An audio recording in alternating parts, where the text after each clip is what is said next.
എപ്പിസോഡിന്റെ തുടക്കത്തിൽ തന്നെ ഇപ്പൊ ഈനോ അവൾ ഒരുപാട് വിഷമിച്ച് പറയും, ഞാനാണ് നിങ്ങളുടെ ടീമിൽ വെച്ച് ഏറ്റവും യൂസ്ലെസ്. ഞാൻ എന്തൊക്കെ ചെയ്തിട്ടും കാര്യമില്ല, എന്നെ കൊണ്ട് ഒന്നിനും കഴിയില്ല. അവള് ലീനെ നോക്കി പറയും, നീയാണ് ഞാൻ കണ്ടതിൽ വെച്ച് ഏറ്റവും നന്നായിട്ട് ഹാർഡ് വർക്ക് ചെയ്ത് പ്രാക്ടീസ് ചെയ്യുന്ന ഒരു നിഞ്ച. പ്രാക്ടീസ് ചെയ്ത് നീ ഒരുപാട് വേർത്തെന്ന് പറയുമ്പോ അതിന് ലീ പറയും, ഞാൻ വേർത്തതല്ല, ഞാൻ കരഞ്ഞതാണ്. ശരിക്കും നിന്നെ പോലെ തന്നെ ഞാനും വലിയൊരു തോൽവിയാണ്.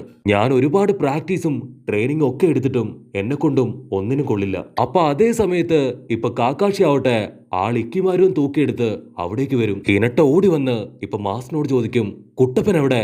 അവനെ നിങ്ങൾ കണ്ടോ? അതിന് മാസ്റ്റർ പറയും, അവൻ ആ 3 ടൈൽ മോൺസ്റ്ററുമായിട്ട് ഇപ്പൊ ഫൈറ്റ് ഇട്ടുകൊണ്ടിരിക്കുകയാണ്. മാസ്റ്റർ ഇക്കിമാരെ ചൂണ്ടിക്കാണിച്ചു പറയും, ഇവളാണ് ഇക്കിമാരു. കുട്ടപ്പൻ പറഞ്ഞ ആ ഒരു 3 ടൈൽ മോൺസ്റ്ററിനെ കൺട്രോൾ ചെയ്യാൻ പവറുള്ള ആ ഒരു പെൺകുട്ടി.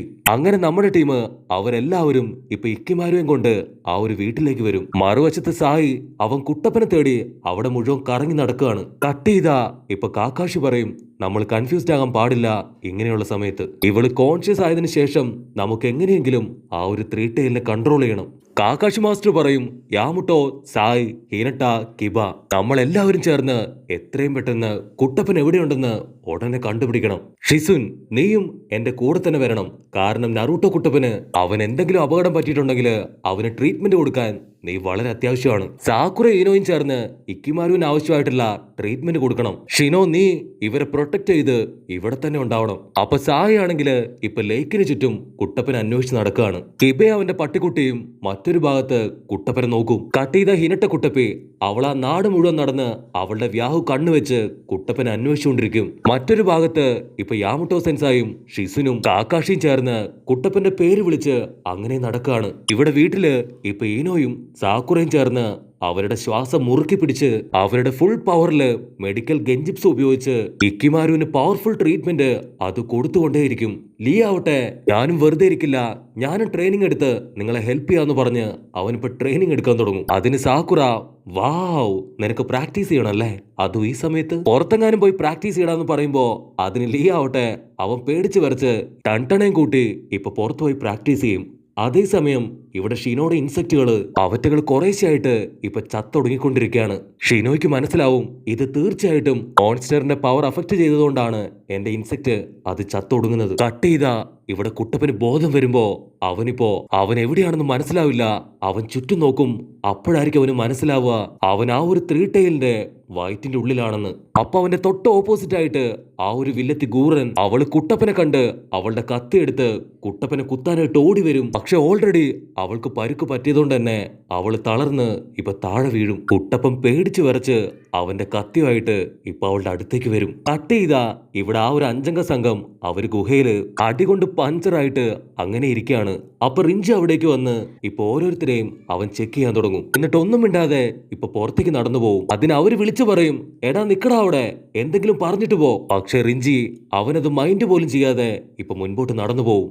അതിനവര് പരസ്പരം പറയും, ഇവനിപ്പോ ആ പഴയ റിഞ്ചി അല്ല, അവനിപ്പോ ഒരുപാട് മാറിപ്പോയി. അപ്പൊ അവന്റെ പിന്നാലെ തന്നെ ഇപ്പൊ കബൂട്ടോയും വന്ന് അവരെ സൂക്ഷിച്ചു നോക്കിയിട്ട് നടന്നു നീങ്ങും. അതിനവര് ദേഷ്യപ്പെട്ട് ചോദിക്കും, നിങ്ങൾ എല്ലാവരും എന്തിനാ ഞങ്ങളെ വന്ന് ഇങ്ങനെ തുറച്ചു നോക്കുന്നത്? നിങ്ങൾക്ക് വട്ടുണ്ടോ ചോദിക്കുമ്പോ അതിന് കബൂട്ടോ പറയും, എനിക്ക് വട്ടില്ല, പക്ഷെ വട്ട് വരാൻ പോകുന്നത് അത് നിങ്ങൾക്കാണ്. നിങ്ങളുടെ ചക്ര പവർ അത് ലീക്കായിട്ട് ഇപ്പൊ പുറത്തേക്ക് പോയിക്കൊണ്ടിരിക്കുകയാണ്.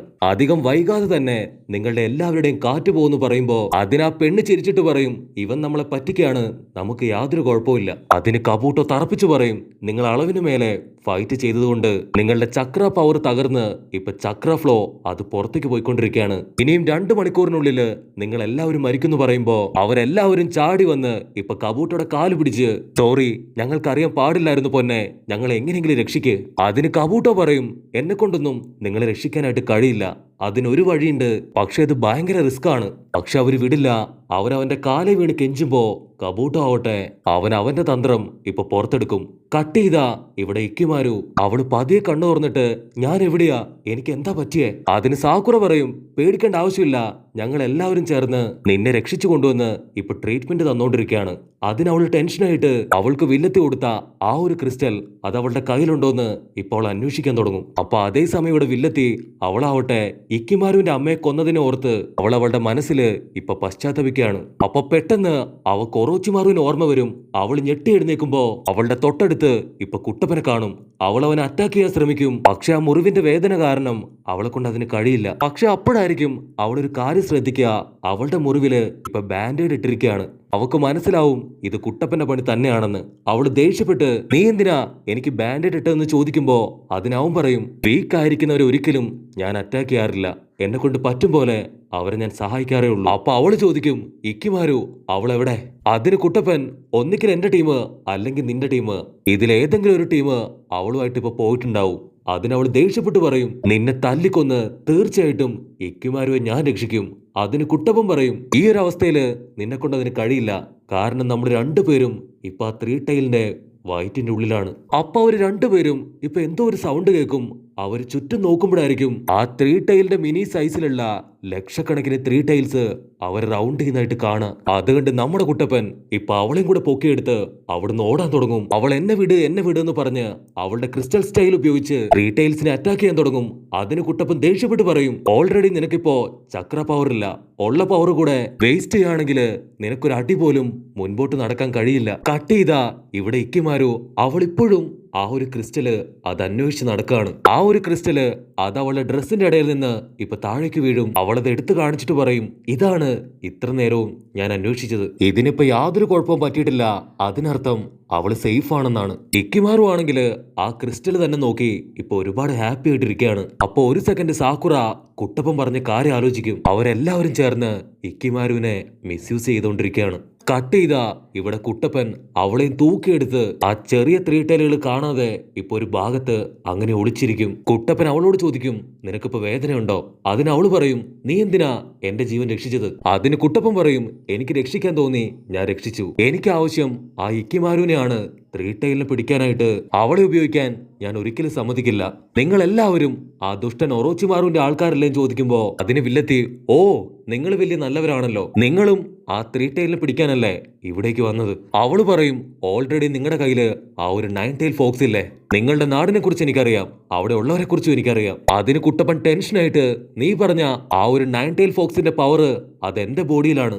അത് കേട്ട് അവൾ ഒരു സെക്കൻഡ് ഫ്രീസ് ആയി പോവും. ദയവേത് ഇക്കിമാരുവിനെ ഇതിന്ന് ഒഴിവാക്കി കൊടുക്കണം. എനിക്കറിയാം എന്റെ ലൈഫില് ഈ ഒരു 9 ടൈലിനെ കൊണ്ട് ഞാൻ കഷ്ടപ്പെട്ട കാര്യങ്ങള്. അങ്ങനെ ഒരു ഗതി ഇനി ആർക്കും വരരുതെന്ന് പറയുമ്പോ അത് കേട്ട് ഇപ്പൊ ആ വില്ലത്തിക്കും ഒരുപാട് വിഷമായി. അവളൊരു ഫ്ലാഷ് ബാക്കിലേക്ക് പോകും. കട്ട് ചെയ്താ ഇപ്പൊ വില്ലത്തി ചോദിക്കും അപ്പൊ നീയാണോ ആരാണോ നിങ്ങൾക്ക് വേണ്ടി കാത്തിരിക്കുന്നത് അവിടെയാണ് നിന്റെ വീട് എന്ന് നീയാണോ ഇക്കിമാരുവിന് പറഞ്ഞു കൊടുത്തത്? അതിന് കുട്ടപ്പൻ പറയും അതെ, ആ ഒരു പൊട്ടത്തരം അതറിയാതെ ഞാൻ പറഞ്ഞുപോയി. പക്ഷെ ഇനിയെങ്കിലും ദയവ് ചെയ്ത് അവളെ വെറുതെ വിടണം. അവളെയും നിങ്ങൾ എന്നെ പോലെ ഒരു മോൺസ്റ്ററായി മാറ്റരുത്. അതിന് വില്ലത്തി നോ, അവളെ എല്ലാത്തിൽ നിന്ന് രക്ഷപ്പെടുത്തി ഇവിടെ വരെ കൊണ്ടുവന്നത് അത് ഞാനാണ്. കാരണം അവൾക്ക് ഏറ്റവും പ്രിയപ്പെട്ട അവളുടെ അമ്മയെ കൊന്നു കളഞ്ഞത് ഞാനാണ്. അതിന് കുട്ടപ്പൻ ദേഷ്യപ്പെട്ട് പറയും എന്നിട്ടാണോ നീ ഇക്കിമാരുവിനെ ആ ഒറോച്ചിമാറുവിന് വേണ്ടി ഒരു ടൂളായിട്ട് ഉപയോഗിക്കുന്നത്? അവൻ പറയും എനിക്ക് കൂടുതലായിട്ട് ഒന്നും തന്നെ പറയാനില്ല. ഇപ്പം നമ്മള് 2 ഭാഗത്തേക്ക് നടന്ന് എങ്ങനെയെങ്കിലും ഈ ഒരു 9 ടൈൽ ഫോക്സിന്റെ ഉള്ളിൽ നിന്ന് പുറത്തെത്താനുള്ള വഴിയുണ്ടോ എന്ന് കണ്ടുപിടിക്കണം. അതിനവള് നമ്മൾ 2 പേരെയും വെച്ച് ഇത്രയും വലിയ മോൺസ്റ്ററിനുള്ളിൽ നിന്ന് പുറത്തേക്ക് പോകാനുള്ള ചെറിയ വഴി അതെങ്ങനെ കണ്ടുപിടിക്കുന്ന നീ പറയണേ? കുട്ടപ്പൻ ചിരിക്കും.